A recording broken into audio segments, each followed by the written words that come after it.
Hello and a very warm welcome to ET Studios GCC Giants. I'm your host Divina Lason. Now for years, GCCs were seen as the engines behind the scenes. Today, they're quietly stepping into a far more powerful role, building deep industry-specific platforms that are redefining sectors completely, like healthcare and insurance to name a few.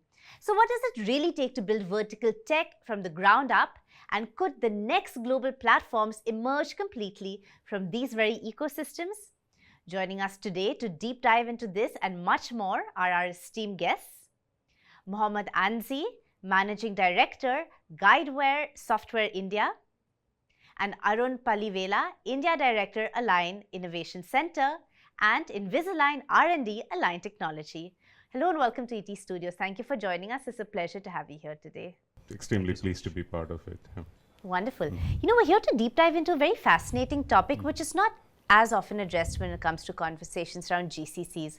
We're going to understand about the quiet rise of vertical tech in GCC, what that means for you. You represent very vast different cross-section of industries. So what does it mean in each sector? At the very onset, just to lay a bit of foundation here, can you tell us each, what does the rise of vertical tech in GCC mean in practice today in your various industries, and where does it really stand? Anzy, would you like to kickstart? Yeah, probably I can start. I think someone who spent almost 22 years in the GCC ecosystem, I could say that the initial wave of GCCs came more from a generalist approach, right? Global companies really wanted to set up their extended development centers, capability centers in India. We've been fairly successful in doing that. Huge deliveries came out of India. You had huge development centers with 15,000, 20,000 employees employed in the GCC ecosystem. In the last decade, I would say that there is a very strong shift towards delivering very specific value intervention from the India center, right? And that's how, especially on the vertical tech, I would say, since we come from a SaaS background, I would say that it's primarily a vertical SaaS operation coming out of India.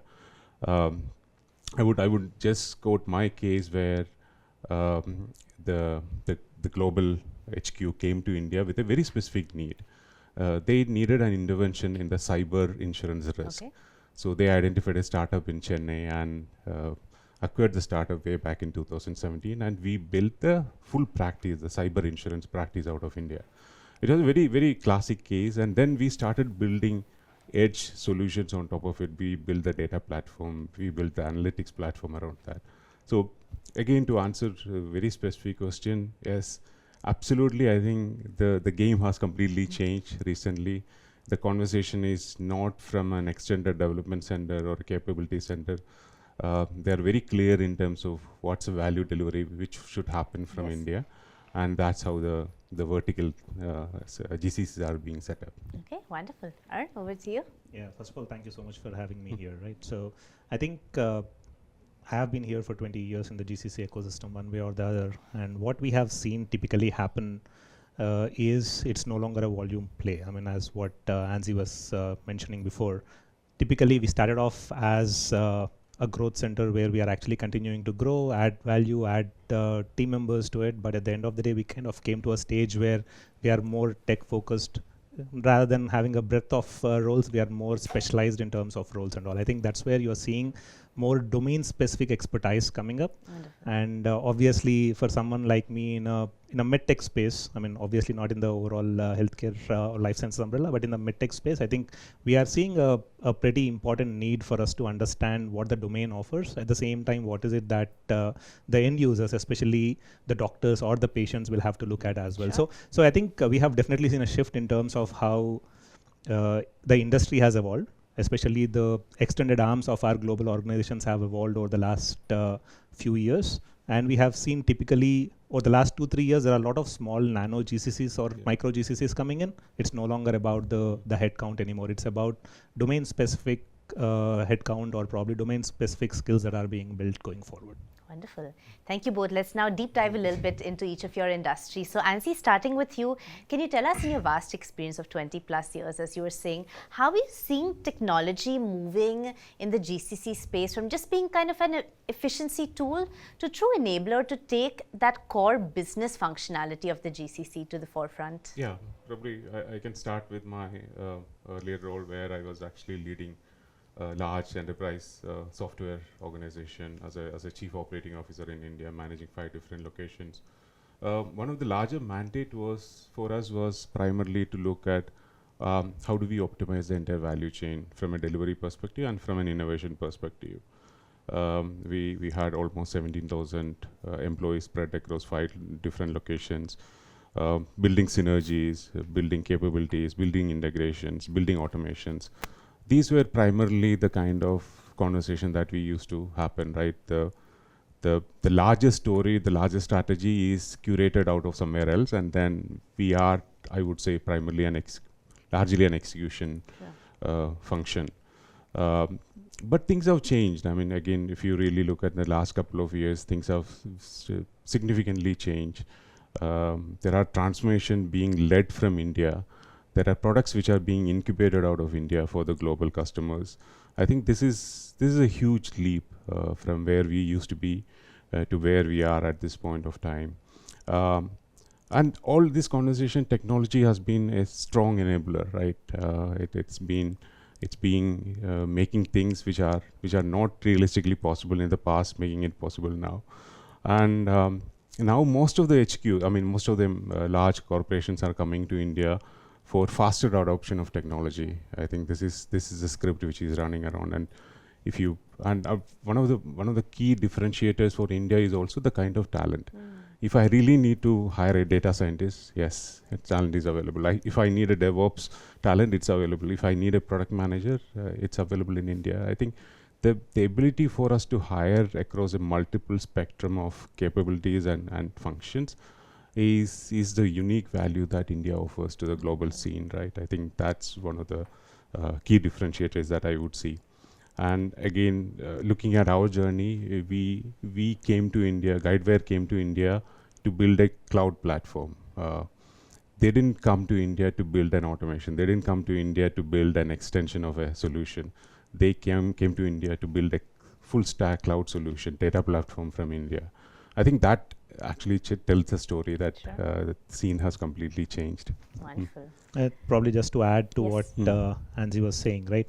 I think we have definitely pivoted a lot in the last few years, and Guidewire is definitely one of those examples where there is a very specific use case, and obviously the team is trying to build and deliver to the mandate. And also, one of the points which he mentioned was the execution part of it.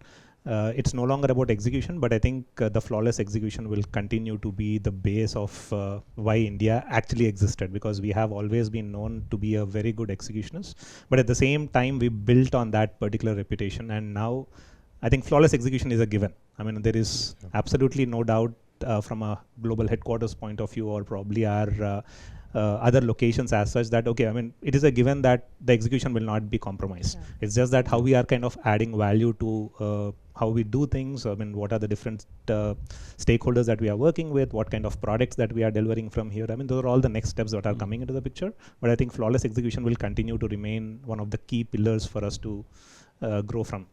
Absolutely. And in the healthcare sector, of course, we are talking about a space where trust, accuracy, efficiency, compliance, these are very important factors. Can you tell us how tech is helping you enable that? And of course, especially in today's day and age, how AI is being an enabler in the healthcare sector?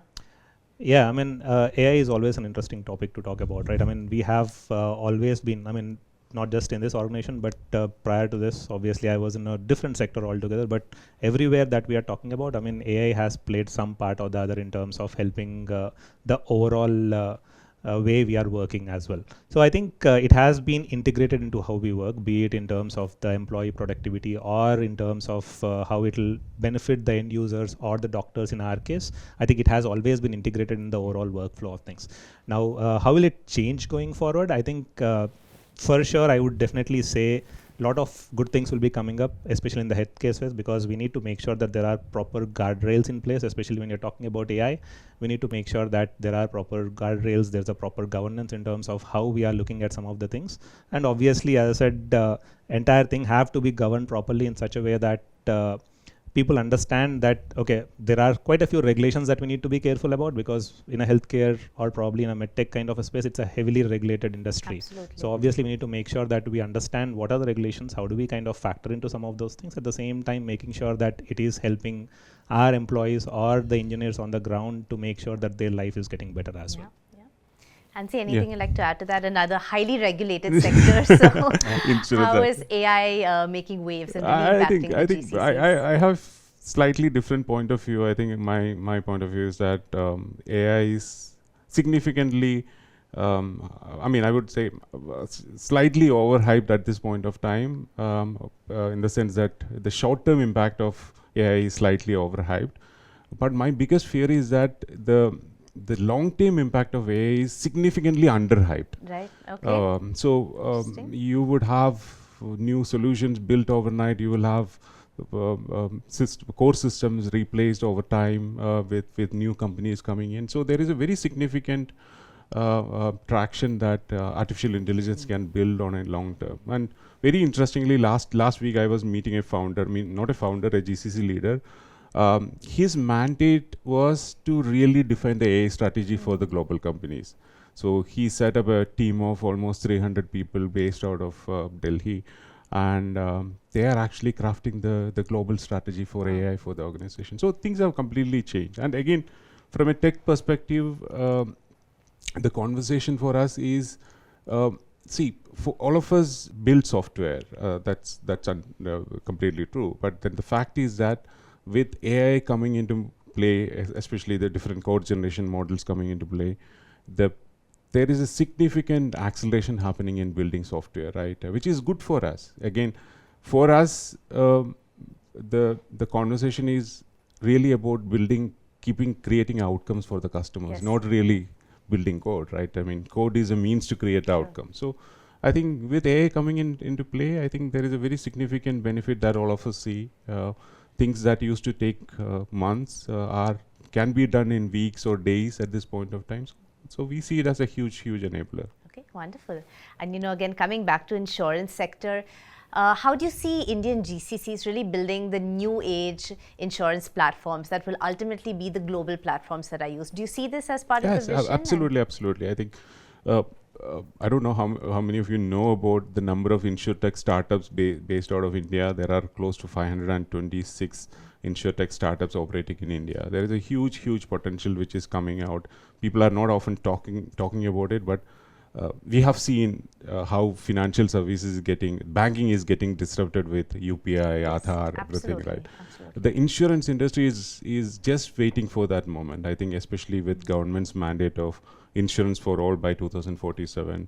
Again, this year, I think government also announced 100% FDI on insurance sector. These are significant innovation drivers for Indian insurance industry to scale new peaks, and a significant amount of this investment will go into tech enablement, right? Because especially with 1.4 billion population, I think we definitely need a huge tech intervention to scale, right? Especially most of our problems are human scale. We need software to address that human scale problems. Yeah, wonderful. Let's get you in on this as well, Arun. So how are you seeing the future of healthcare GCCs here in India? And are you seeing that this kind of ownership of very specialized technology enhancing and advancing here in India? Yeah, I think I want to quote one of the previous discussions which I had before coming in. So we are kind of getting into a stage of a T-shaped hiring pattern, or probably T-shaped model of looking at retaining and hiring talent. So it's no longer about hiring the breadth of the skills, but rather it's about kind of hiring the depth of what is required for a particular sector. Yes. So it is the same for the healthcare or a medtech or a life sciences kind of a GCC or an ecosystem as well, where I think going forward it will be more and more prominent about what kind of depth we are trying to build in some of these GCCs, so that they can actually cater to what is required in general. So the breadth will continue to remain, because we need to kind of have people who can actually be a bit more generalists. But I think hiring those specialists will be kind of more or less taking prominence going forward, is what I see. Okay. Wonderful. Thank you so much. And before we wrap up, to all our viewers out there today, all the leaders in GCCs, what will it take for the next level, the next generation of vertical tech leaders to really emerge from GCCs here in India? And what will set them apart in the future? probably for me, from my side, I think it's about having the right intersection between the depth of engineering as well as the product and the business outcomes that are required. So I think having a right intersection between the depth and the product and the business outcomes is something which is absolutely critical for the next set of leaders who are coming in. Okay, wonderful. Thank you. Yeah, the same thing. I think I also feel the depth is going to define where this conversation will lead to. We need to be industry focused. Very specific industry interventions need to be done, be it supply chain, be it insurance, be it financial services, be it banking. There are so much of opportunities out there, and I think this is something that all the GCC leaders would probably should focus. Absolutely. Wonderful. Thank you both so much for being here on ET Studios and sharing all your insights. It's truly been a pleasure hosting you today. Thank you so much. Thank you. All right, on that note, that's all we have for you on this episode. And what we're seeing is a clear shift from supporting global businesses to shaping how entire industries operate through technology. The next wave of global vertical tech is already taking shape. Until next time, many thanks for watching ET Studios GCC Giants.